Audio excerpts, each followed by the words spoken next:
তোমাকে অনেক ভালোবাসি। আমি তোমাকে আরো বেশি ভালোবাসি। স্বামী যখন বিশ্ববিদ্যালয়ের পথে হাঁটছেন তখনও পৃথিবীর আলো দেখেননি স্ত্রী। বলছি আলোচিত উপস্থাপিকা দীপ্তি চৌধুরীর কথা।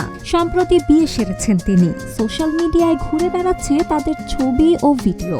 দীপ্তি নিজেও শেয়ার করেছেন গায়ে হলুদ ও বিয়ের কিছু ছবি। তবে বিয়ের পর থেকেই শুরু হয়েছে তুমুল আলোচনা সমালোচনা।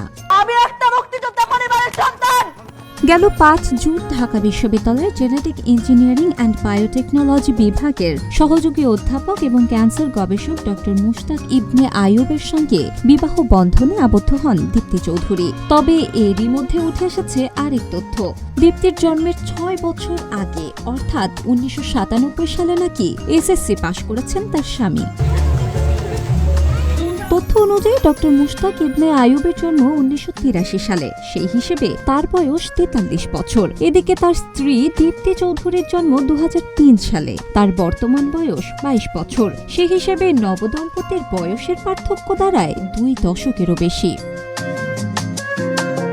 এ নিয়ে ফেসবুকে দেখা যাচ্ছে মিশ্র প্রতিক্রিয়া। নেটিজেনদের একাংশ এই বিশাল বয়সের ফারাক নিয়ে সমালোচনা ও ট্রল করলেও বড় একটি অংশ ইতিবাচকভাবেও দেখছেন। বলছেন প্রেমের মরা জলে ডোবে না।